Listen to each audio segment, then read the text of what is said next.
నమో కృష్ణ నమో కృష్ణ. శ్రీకృష్ణం మనకు ప్రియాతి ప్రియమైన ప్రేమస్వరూపం. నీ గుణగానము నీ పద ధ్యానము అమృతపానము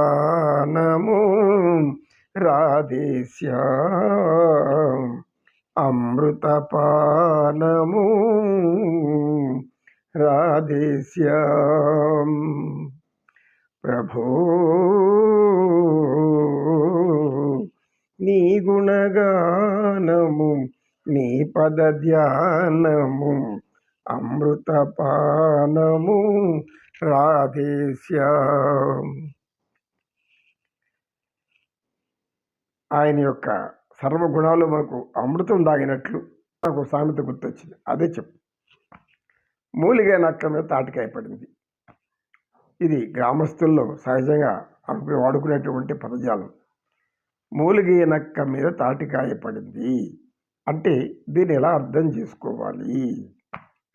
నైనా ఒక నక్క ఏం చేసిందంటే, నక్కల రాజుగా ఉంది. నక్కల గుంపులకి రాజు అంటే ఒక్కొక్క జంతువు ఒక్కొక్క రాజు ఉంటాడు. అడవికి అంత రాజు సింహం, అది వేరే కథ, దాని కథ అది. నేను రాజుని, అది నక్కలన్నింటినీ శాసించింది.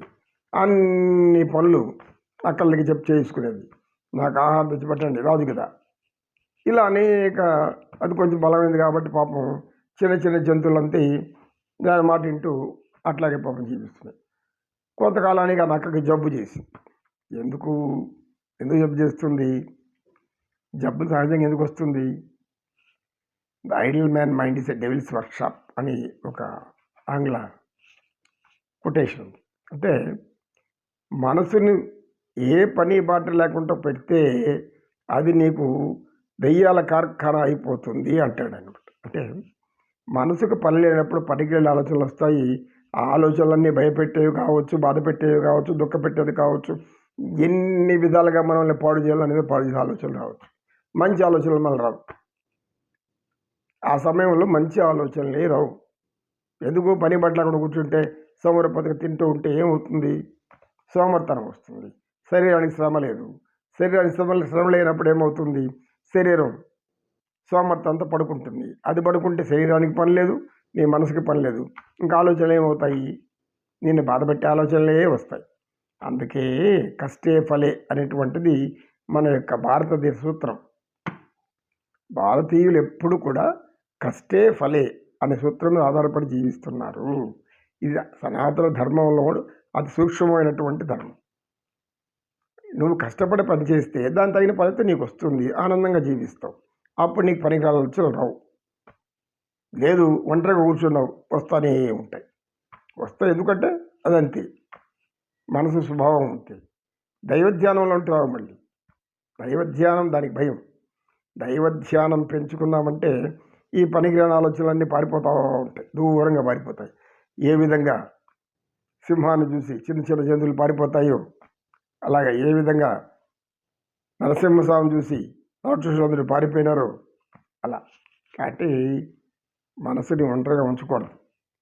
నీవు చెప్పింది ఇప్పుడు ఆ నక్క ఏమైందంటే, ఆ నక్క ఎప్పుడైతే వయసు అయిపోయిందో, ముసలిది అయిపోయిందో, కొంచెం జంతువులన్నీ దాన్ని లెక్క పెట్టడం మానేసినాయి.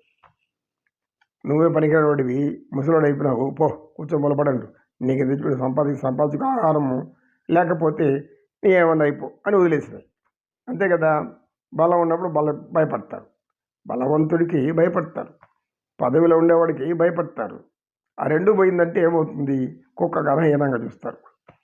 ఇది తెలియదు చాలామందికి, అజ్ఞానులు.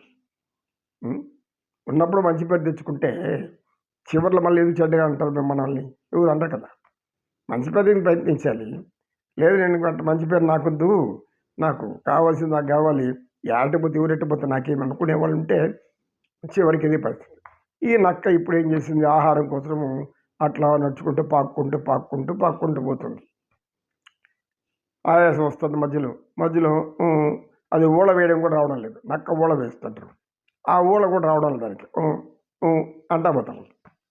ఏదో అంటా ఉందని చెప్పేసి ఒక కుందేలు చూసింది. అక్కడ చూసి, మామ నక్క మామ ఏంది అంటాడు అంటే, అల్లుడు ఆకాలి ఆకలి ఆకాలి అంటారు. నీ కాల నీ చెయ్య ఏం చెప్తాను, కాదు నాయన ఆకాలి ఆకాలి, నీ కర్ర మీద బో, నాకు అర్థం కాదు నీ మాట అని వెళ్ళిపోయింది. సరే మనకు ఎవరు సహాయం చేయరు అని ఏం చేసింది, అలా పాక్కుంటూ పోతే ఒక తాటి చెట్టు దగ్గర ఒక చిన్న తొండ ఒకటి కనపడింది. ఆ తొండ అలా ఉంది. దాన్ని గబ్బరి పట్టుకొని తినాలని చెప్పేసి ఎగిరి దూకింది. వయసులో ఉంటే ఎగిరి దూకితే దాన్ని పట్టుకుంటుంది, ఇది ముసలి అయిపోయింది కదా. దూకేసరికి ఇది దాన్ని అందుకోలేదు కదా, ఒళ్ళంతా పచ్చడైపోయి కింద పడి అయ్యో అయ్యో అని మూలుగుతూ ఉంది. ఇది ఆ తాటి చెట్టుని తాకిన దెబ్బకి బాగా పండిపోయిన తాటికాయ ఒకటి దాని ఎత్తిన పడింది. ఏమైంది, చచ్చి ఊరుకుంది. ఇలా ఉంటుంది మానవుల పరిస్థితి. ఉన్నప్పుడు ప్రతి ఒక్కరు నీకే మొక్కుతారు. నమో కృష్ణ నమో కృష్ణ కృష్ణం వందే జగద్గురు.